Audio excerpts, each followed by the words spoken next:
नमस्कार दोस्तों, स्वागत है आप सभी का फिर से एक नई वीडियो में। तो चलिए दोस्तों, वीडियो को शुरू करते हैं। महाभारत के अंतिम पड़ाव पर द्रौपदी ने भीष्म पितामह से पूछे गए अंतिम 3 प्रश्न। क्या पापी के घर का अन्न खाना पाप है? पापी व्यक्ति की पहचान कैसे होती है? लोग पाप क्यों करते हैं? तो दोस्तों, बात उस समय की है जब महाभारत का युद्ध चल रहा था। कौरवों के प्रथम सेनापति भीष्म पितामह अर्जुन के बाणों से बंधकर बाणों की सैया पर पड़े हुए थे। कौरव और पांडव उनका हाल जानने उनके पास आते रहते थे। एक दिन रानी द्रौपदी के साथ 5 पांडव भी उनसे मिलने पहुंचे और पितामह भीष्म के चारों ओर खड़े हो गए। धर्मराज युधिष्ठिर ने उन्हें प्रणाम करके उनसे राजनीति, कूटनीति, धर्म अधर्म जैसे बिंदुओं पर बात की। भीष्म पितामह पांडवों को उपदेश करने लगे। सभी पांडव द्रौपदी सहित उनके उपदेश ध्यान से सुन रहे थे, परंतु उन उपदेशों के बीच रानी द्रौपदी अचानक से खिलखिलाकर हंस पड़ी। द्रौपदी को हंसता हुआ देखकर भीष्म पितामह ने आहत होकर उपदेश देना बंद कर दिया। 5 पांडवों को भी द्रौपदी का यह व्यवहार पसंद नहीं आया। सब एकदम शांत हो गए। कुछ क्षणों के बाद पितामह भीष्म द्रौपदी से पूछने लगे, तुम एक सम्मानित कुल की बहू हो, तुम्हारा अचानक से हंसना 2 बातों को उजागर करता है। या तो तुम मेरी बातों का उपहास उड़ा रही हो, या तुमने किसी बीती घटना का स्मरण किया है। क्या मैं तुम्हारी हंसी का कारण जान सकता हूँ?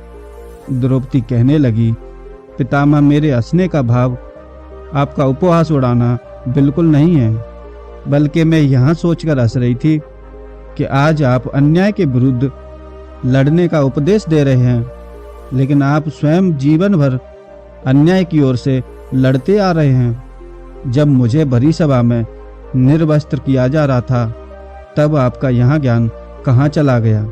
उस समय मौन रहकर अन्याय के पक्ष में खड़े थे। राजा विराट के यहाँ 60,000 गायों को चुराने सिर्फ दुर्योधन अकेला नहीं गया था, उन चोरों में आप भी शामिल थे।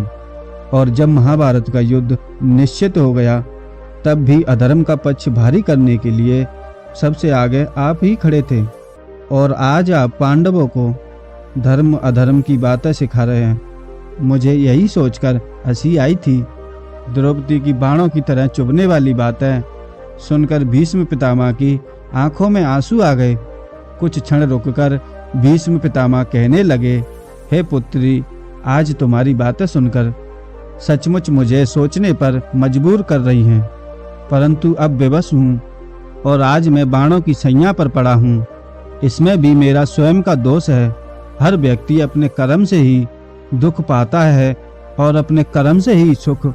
पुत्री, तुम तो जानती हो कि अपनी प्रतिज्ञा से बंधा होने के कारण सिर्फ एक कठपुतली बनकर रह गया, परंतु दूसरों की इच्छा से उस समय मैं दुर्योधन का अन्न खा रहा था। वो अन्न प्रजा को दुख पहुंचाकर एकत्रित किया गया। उस अधर्म युक्त अन्न को खाकर मेरे अंदर के सारे अच्छे संस्कार नष्ट हो गए। उस पाप रूपी अन्न को खाने के कारण मेरी बाणी थम गई थी और उस अन्न का बना रक्त मेरे शरीर में दौड़ रहा था, जो बार बार मुझे अन्याय के पक्ष में खड़ा होने के लिए विवश कर रहा था। इसलिए मैं अपराधियों के साथ रहकर अपराध करता रहा। मैंने तुम्हारा भी बहुत अपराध किया है। पुत्री, मुझे क्षमा कर दो, परंतु आज मैं जो उपदेश कर रहा हूँ, इनमें लेस मात्र भी पाप नहीं है। पाप से बना मेरा सारा रक्त अर्जुन के इन बाणों की सैया पर लेटकर बह चुका है। अब तो मेरे शरीर का सिर्फ ढांचा ही बचा है, जिसमें मेरे पिता के द्वारा दिए हुए संस्कार ही शेष बचे हैं। इसलिए आज ये उपदेश अपने आप ही मुख से निकल रहे हैं। आज मैं तुम्हारे माध्यम से सारे संसार को बताना चाहता हूँ कि पापी के घर अन्न खाने से बुद्धि भ्रष्ट हो जाती है, विचार परेतंत्र हो जाते हैं, मन दूषित हो जाता है और संस्कार क्षीण हो जाते हैं। अधर्म की कमाई खाना और खिलाना दोनों ही अधर्म हैं। अन्याय का अन्न अपना दुष्प्रभाव जरूर दिखाता है। जो जैसा खाना खाता है उसका मन भी वैसा ही हो जाता है। द्रौपदी ने पूछा, पितामह पापी व्यक्ति की पहचान कैसे करें? तो भीष्म पितामह बोले, पुत्री, मनुष्य के कर्म ही उसकी पहचान करा देते हैं।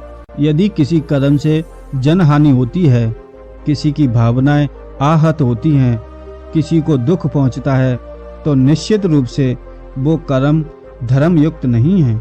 दूसरी बात, जो व्यक्ति धर्म और सत्य के मार्ग से अलग हटकर चलता हो, अपना स्वार्थ सिद्ध करने के लिए सत्य को दबाने का प्रयास करता हो, जो समय आने पर सत्य के पक्ष में खड़ा ना हो सके, उसे आप निश्चित रूप से ही पाप की कमाई खाने वाला ही समझिए। जिस प्रकार दिन और रात होते हैं, दिन सत्य का प्रतीक और रात पाप की, दिन में प्रकाश होता है और रात में अंधेरा होता है। सच्चा व्यक्ति जो भी करता है दिन की तरह उजाले में करता है और पापी हमेशा रात का सहारा लेता है।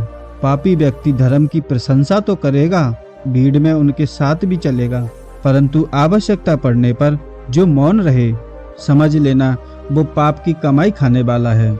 दुनिया में लाखों प्रकार के पापी हैं, उन्हें समझना और पहचानना बड़ा कठिन है। द्रौपदी ने पितामह से पूछा, पितामह, लोग पाप क्यों करते हैं? तो पितामह बोले, अज्ञानता, असंतोष, अत्यंत लोभ पाप के कारण हैं। या तो व्यक्ति बिल्कुल ही मूर्ख हो, धर्म अधर्म अच्छे बुरे का ज्ञान ही ना हो, वह व्यक्ति किसी के बहकावे में आकर पाप में प्रवृत्त हो जाता है।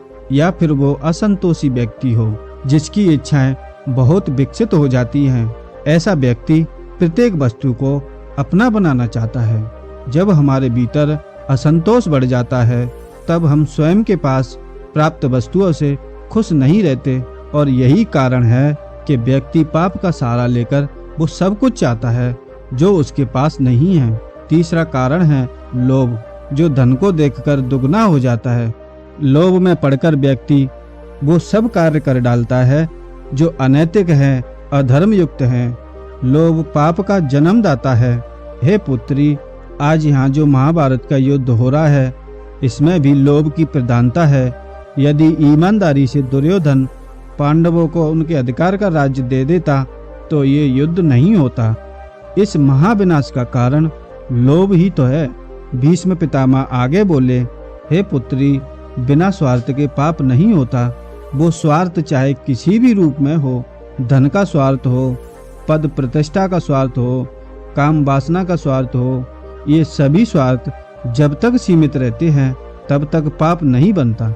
जब स्वार्थ असीमित हो जाता है, तब व्यक्ति असंतोषी हो जाता है।